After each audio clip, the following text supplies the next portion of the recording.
Yang ketiga, tindakan kita, kita boleh baca kitab-kitab agama lain, Bible khususnya boleh baca, tapi dengan syarat kita sendiri pun yang asas-asas agama Islam ni kena selesai lah. Kalau tidak, kita pun akan jadi kacau. Di internet sekarang ni ada satu orang pemuda, kita tak sebutlah nama dia. Dia asalnya dia rajin baca lah kitab tu, baca buku orang-orang bukan Islam, baca tokoh-tokoh dia, buku Islam pun baca juga.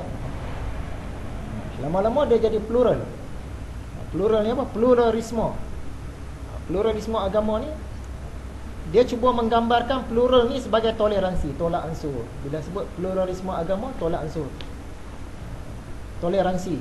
Tapi sebenarnya plural ni hujung-hujung dia, dia nak kita ni menganut semua agama taraf sama, kesamataraan. Yang tu sebenar. Jadi budak ni sekarang agama mana pun dia kata okey. Dia duduk bagi kuliah dalam YouTube. Pengikut-pengikut dia anak-anak muda ni ramai. Pluralisme.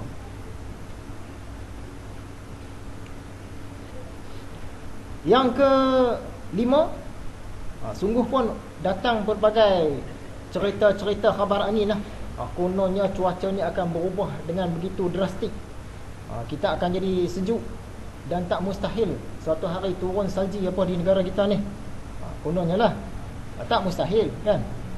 Cuma yang kita tengok dalam internet sana, ramai orang dia seronok sebab nak salji datang. Tapi di samping nak seronok itu, kita kena ingat itu petanda akhir zaman. Bila dah berubah cuaca tu tadi kan, macam kita bagi tahu hadis tu tadi, akhir zaman ni tanah Arab akan kembali subur.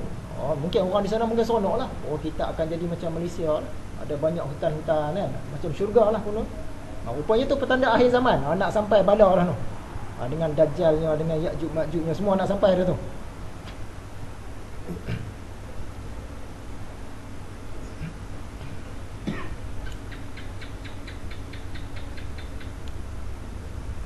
Jadi itu sebagai mukadimahnya. Sebagai mukadimahnya, InsyaAllah kita nak sambunglah pelajaran kita ni kali yang ke-93. Di depan tu saya punya page baru. Sebelum ni akaun biasa saja di Facebook, tapi sebab orang ramai dia tak boleh nak masuk. Dia dah ada satu tahap tu, orang nak request jadi friend pun tak boleh. Jadi sahabat-sahabat kita kata bukalah satu page. Biasa page ni untuk selebriti lah, tokoh-tokoh orang besar. Kita ustaz kampung tak ada lah. Tapi sahabat-sahabat kata buka pergilah. Senang orang boleh berhubung dengan kita lagi. Saya pun buka satu. Baru minggu lepas buka. Page baru lah tu. Dan kebetulan di bawah tu gambar di mana tu? Tuan-tuan tu tahu lah tu. Masjid Hanafi tu. Sebab baru-baru ni pergi singgah sembahyang. Lama tak pergi kan. Ingat kenangan dulu 21 tahun yang sudah. Masa tu malam-malam minggu tu naik basikal pergi sana. Pergi sana. Betul. 21 tahun yang sudah. Jadi ambil gambar lah kenangan. Baik. Sebelum kita sambung pelajaran, masuk kepada pelajaran yang baru, kita nak imbas sikit pelajaran dalam kuliah yang lepas. Tajuk pelajaran kita, apa itu syai'? Laisa kamitslihi syai'. Syai' ni apa benda? Sebab kita sembang ilmu tauhid. Jadi kita seimbas lalulah, kita pun nak cepat. Apakah bukti bahawa Allah langsung tak sama dengan segala sesuatu? Ayat itulah, laisa kamitslihi itu, Asy-Syura ayat 11, maksudnya tidak ada sesuatu apapun yang serupa dengannya. Allah bersalahan dengan segala sesuatu. Allah bersalahan dengan syai' tadi, dan dialah yang maha mendengar dan maha melihat. Sekarang kita nak kenal syai' ni apa benda. Kata Imam Al-Ghazali muka surat 329, bahkan dia, yakni Allah, tidak menyerupai dengan yang maujud, dan tidak suatu yang maujud pun menyerupai dengan dia. Allah langsung tak sama dengan apa-apa makhluk pun, dan mana-mana makhluk pun tak sama langsung dengan dia. Ni kita kena faham. Bila kita nampak je di langit tu berubah satu langit, tiba-tiba dia kata akulah Allah, saat yang pertama kita tahu dah bukan. Sebab apa? Ada rupa. Allah cakap lah, dia langsung tak sama dengan yang lain. Jadi Allah ni tak ada rupa, tiba-tiba ada rupa, bukan dia. Tu Syekh Abdul Qadir Jilani tu sekali imbas tahu lah, ada rupa tu bukan dia. Ada tempat di langit, luas seluruh langit pun cantik macam mana pun, ada tempat, dah sah bukan dia. Sebab Allah dia tidak terpengaruh dengan tempat. ada pula warna, dah sah bukan dia? Dengan warna saja pun kita tahu dah. Tengok-tengok ada warna, dia mengaku dia Allah, dah sah bukan? Sebab sebelum ada warna Allah dah ada dah. Kan zat dia tu dah ada dah. Dia tak terpengaruh dengan warna. Jadi sampai bila-bila pun dia macam itulah keadaan dia bapa, dia tak berubah langsung pun. Sebelum dia ciptakan warna macam itulah keadaan dia.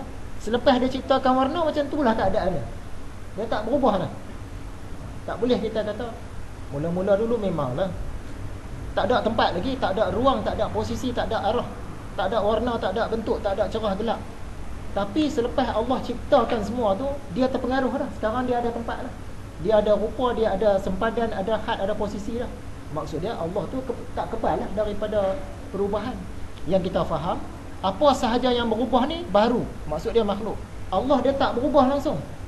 Kalau dulu dia tidak terpengaruh dengan tempat, sekarang pun tak terpengaruh dengan tempat. Kalau masa azali dulu dia tu tidak berarah, arah pun belum diciptakan. Sekarang pun dia tak terpengaruh dengan arah. Pada azali dulu tak ada langit. Lepas dia ciptakan langit baru ada langit. Maksud dia sekarang pun dia tidak terpengaruh dengan langit. Kalau gaya biasa tu semula jadi tak apa. Berdoalah kepada Allah. Gaya semula jadi. Bukan kita kata Allah duduk di sana. Jangan kita tunjuk sungguh-sungguh Allah. Allah di sana. Di langit, Allah duduk di langit. Tak kena. Sebab sebelum ada langit tu Allah dah ada dah. Ada pelajaran tauhid.